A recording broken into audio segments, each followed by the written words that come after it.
Hey everybody, my name is Mike and I'm a third-year medical student at the University of Illinois College of Medicine, and I'm making this video to expose some of the most ridiculous, pseudoscientific, and ignorant claims made by the now deceased Alfredo Darrington Bowman, better known by his self-given name of Dr. SEBI.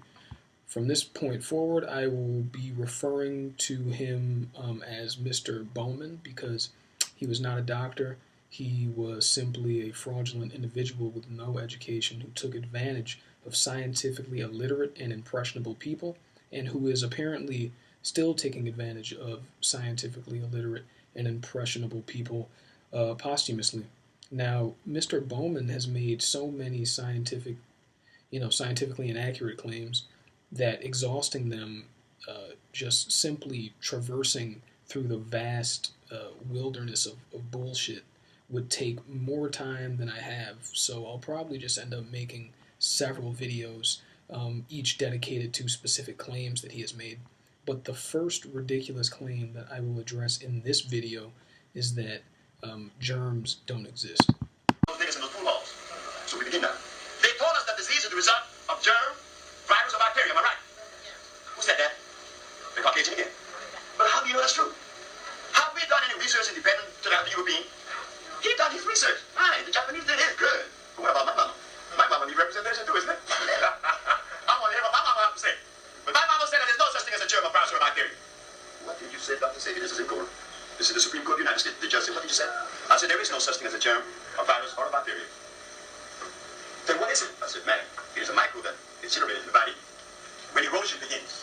So see, explain that. That's very simple. If I take a very healthy human being and lay them on the table and not move them for a month, when I raise them, what are they going to have on their back? A bed-sore. And inside that bed-sore would be some little worms, isn't it?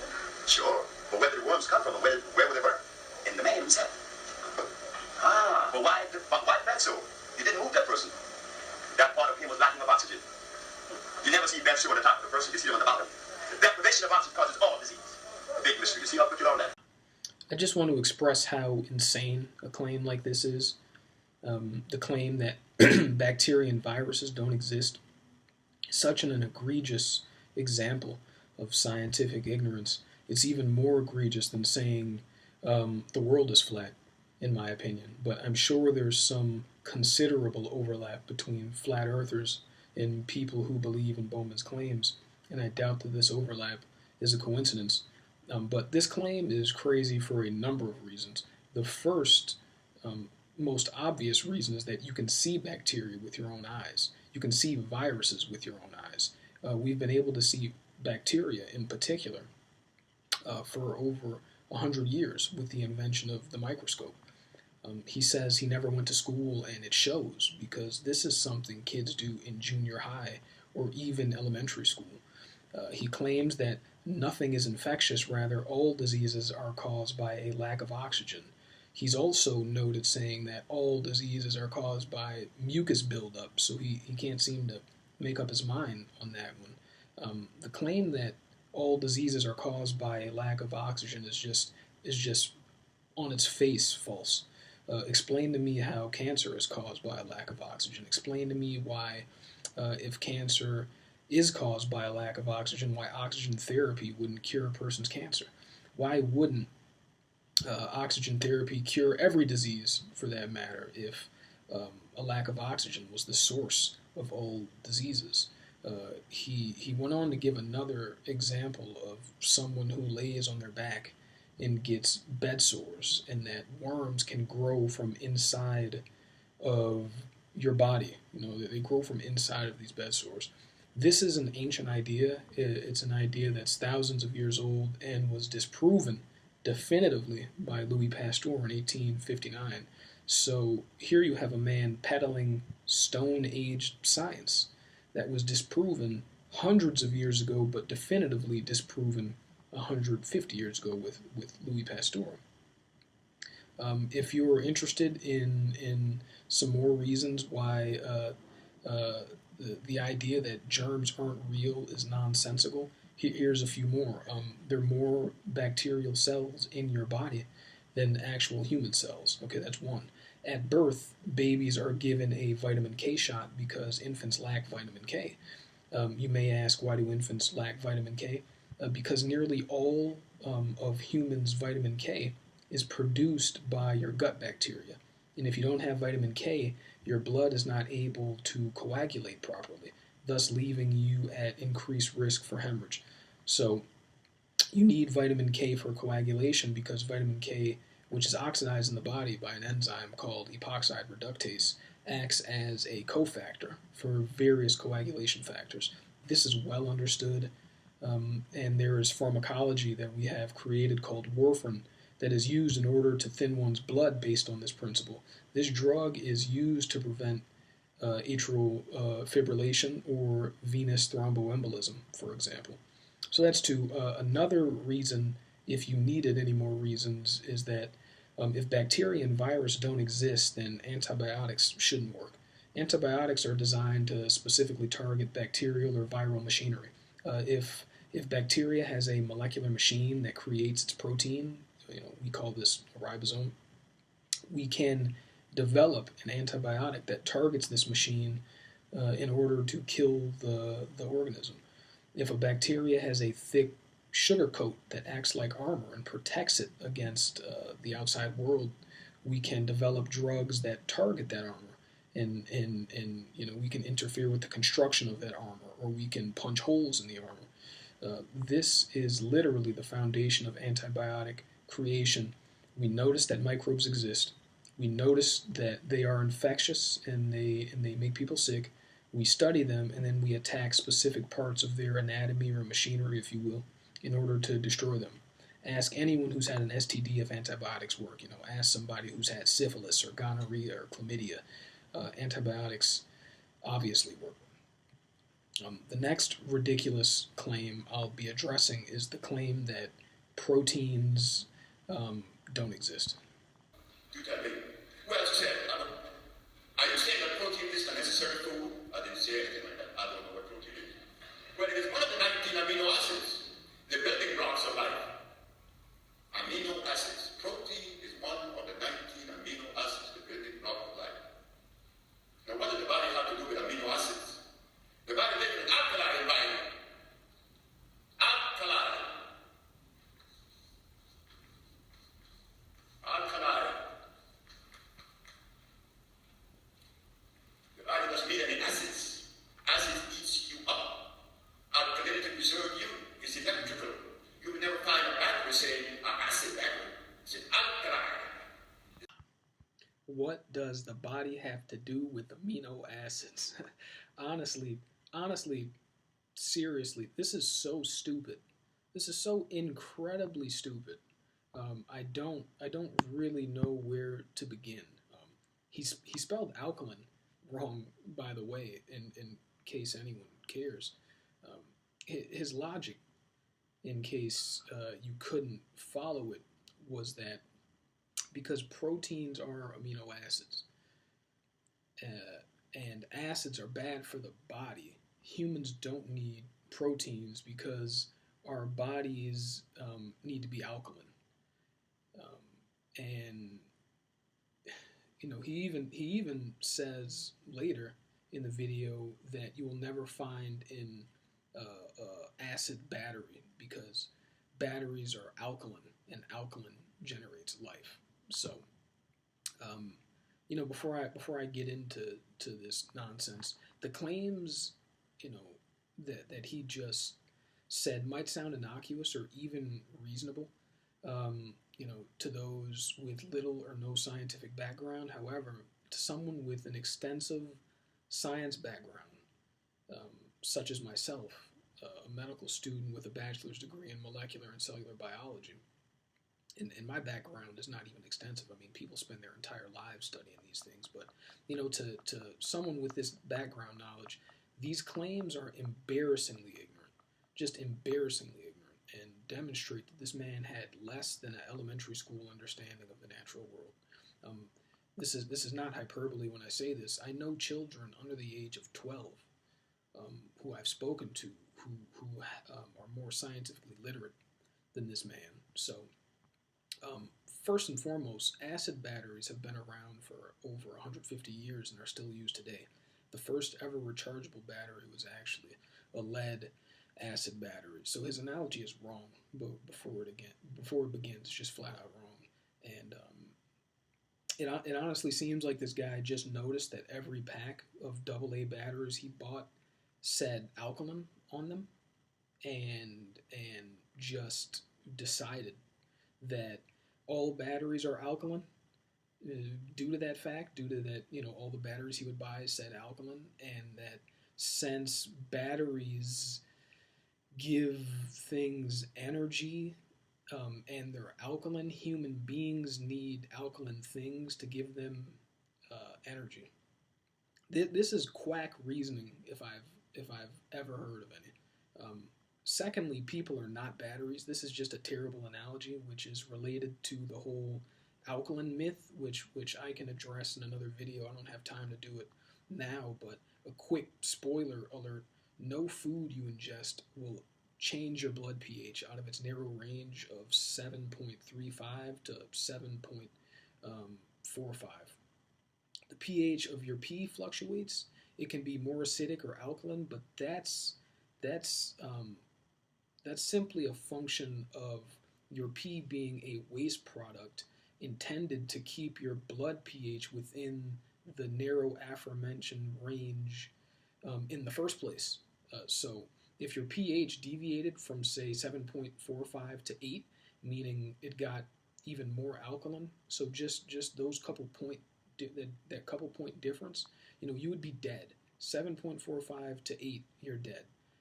So if your pH begins to rise too much, your body excretes a more alkaline urine. The reverse is true. If you begin to become too acidic, your pee will be more acidic as a compensatory mechanism.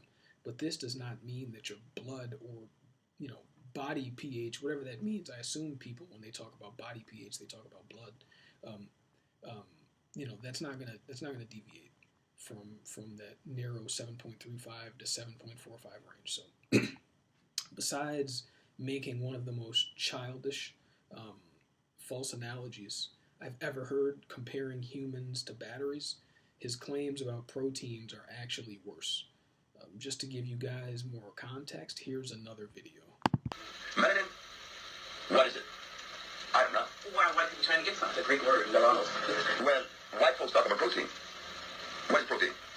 They say one of the 19 amino acids, the building blocks of life. But I know for a fact that that is not a true statement. Because protein, if it was the building block of life, what happened to the gorilla that lived 180 years without eating anything that contained protein? Unless they're going to say that the plants contain protein too. They're always saying things, and because we have no laboratories. So, combining these two videos, his logic goes as follows. The concept of melanin was created by the white man. Proteins are also not real and invented by the white man, or at the very least are real but dangerous because proteins are amino acids, and acids are bad because we need to be alkaline. This is truly the rambling of an idiotic and delusional man. First, and most obviously, a protein is not an amino acid. Groups of amino acids join to form proteins, okay? Not the other way around. This occurs via a well-known process in the cells. Biologists will refer to this as the central dogma. So your DNA is a code which is read and copied by molecular machinery. This transcribed copy, which we now call messenger RNA, or mRNA for short, is then translated into amino acids by the complex of ribosomes, transfer RNA, and the mRNA.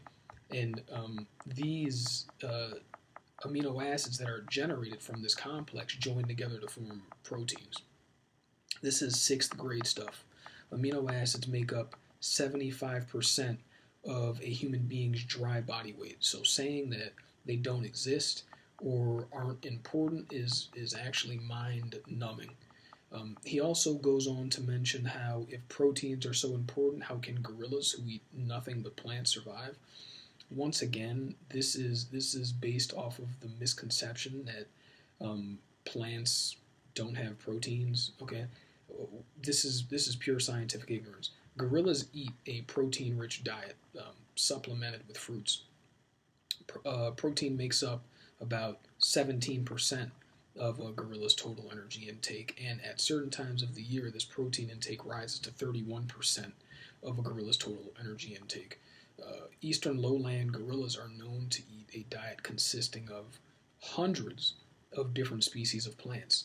Gorillas will eat, they eat these plant stems, they eat fruit, as I alluded to, they eat tree bark, and occasionally they eat small invertebrates like ants, worms, termites, larvae, you name it. So gorillas have a varied diet and have no problem getting protein. Similarly, humans who decide to be vegans don't have a problem getting protein, as long as they're sure to eat the non-animal based foods that contain the essential amino acids you need to survive. There are literally diseases that we've known about for a long time that are caused by low protein intake.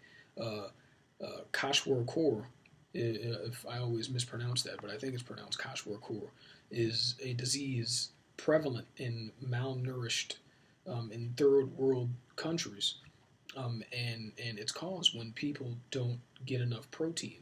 So what you notice when you see these poor children is that they're very skinny, but they have wildly distended bellies, and this distension is due to fluid buildup. So proteins in the bloodstream, mainly albumin, they exert something called an oncotic force, which is a pulling force, and this pulling force opposes the hydrostatic force, which is a pushing force. And when you have no more proteins, your body cannot make proteins anymore because you're not ingesting them. You can't make the protein, you can't make albumin. So what happens is the lack of an oncotic force is overtaken by the hydrostatic force, and the fluid's not being drawn into your vessels where it should be, and it's actually being pushed into the interstitium, which causes edema and these wildly distended bellies. So lastly, I'll just touch on Bowman's idea that melanin isn't real. Okay, first of all, melanin is real. Ironically, melanin is actually synthesized by an amino acid, of all things, called tyrosine. So one of the interesting ways scientists know that melanin is a pigment derived from tyrosine, and is responsible for dark skin, for example, is by studying people with albinism. So doctors know that the two most common causes of albinism are defects in either synthesizing tyrosine or transporting tyrosine. Once again, according to Bowman, tyrosine isn't even supposed to exist. So, so if you lack a gene responsible for coding for an enzyme called tyrosinase, you will have an inability to synthesize melanin. Or if you have a defect in the tyrosinase transporter, you will have decreased melanin in the skin. And this is the most common cause of albinism in the world. So I think this is enough nonsense for one video. I'm pretty sure I'll make more because there's just so much misinformation to pull from. Everything from him curing AIDS to curing sickle cell to cancer to curing blindness. Science does not work like this. Science does not work where a lone man with no education cures a variety of diseases that have nothing to do with each other. I mean, this is just obviously bullshit to anyone with an education. But if there's anything you'd like to see in particular or any questions that you have, you can ask me on Twitter, or you can leave a comment and I'll try to make a video addressing it. Some people may wonder why I would even take the time out of my day to make a video like this, and the main reason is that I take the abuse and manipulation of vulnerable people in society very seriously. it's one of the reasons I'm becoming a doctor in the first place, and I'm sensitive to the fact that black people, my people, um, in this country have been historically abused by the medical and research community. Blacks have been in this country uniquely mistreated. This country has mistreated all sorts of people historically, but I feel black people have been uniquely mistreated by the medical and research world, if you will. Black people have been abused and even tortured, all in the name of scientific progress. It doesn't just stop at Tuskegee, which is everybody's favorite example. Tuskegee is just the tip of the much larger proverbial iceberg. So I partially understand why so many black people, in particular, are skeptical of Western medicine and thus, susceptible to a quack like Bowman. But ultimately, there is no excuse for this behavior in this information age. I challenge anyone who's watched this video to provide me with any shred of hard evidence that shows Bowman has cured any of the diseases he's claimed to. Find me the person with AIDS who has been cured. Find me the person with cancer who has been cured. Find me the blind person who can now see because of his treatment, which was, in case you didn't know, drinking your own urine. So this man literally thought that drinking your own urine after a fast would cure your blindness. Okay, this is very easy to test, by the way, and you will become very famous if you prove it to be true. Point me in the direction of the peer-reviewed studies and the randomized controlled trials and the replication of his studies that just demonstrate scientifically that he's cured anyone. And if you don't know what these things are, if you don't know what controlling for an experiment means, or if you don't know what randomization means, if you don't know what a randomized controlled trial is, if you don't know what these things are, you're not even qualified to speak on these matters. Like you're just simply not qualified.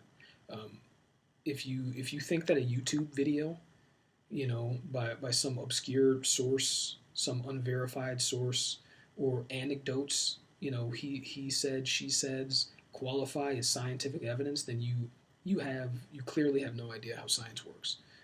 Everything I have said in this video is verifiable. Don't just take my word for it. Concepts like germ theory, or the replication of DNA, or the existence of proteins, this has been worked out, and the proof is everywhere. And there's life-changing technology based on these concepts that simply would not work if they were false. So snake oil salesmen like him have been tricking people for thousands of years. He is not unique. There are thousands of people who have claimed to cure AIDS. Okay, thousands of people who have claimed to cure cancer and everything he's claimed to cure. So, he has cured people in the minds of the credulous because he said he cured people. This is how cults are formed. So if you're gullible enough to believe claims like that, claims that cannot be backed up by actual data, then you should reevaluate the way you assess truth claims, because you may be susceptible to being manipulated. There are real black scientists out there. If you're Afrocentric and you wish to support black scientists and doctors and health professionals who work with sick and underserved people every day, like myself, and who have literally dedicated their lives to helping these people, so support those doctors. Support real doctors who do real science and provide real cures to real diseases and actually treat people. If you or someone you know has HIV, AIDS, or cancer, and I have news for you. It's not caused by mucus, like Bowman says. All right, so please go get professional help, and I'll see you next time.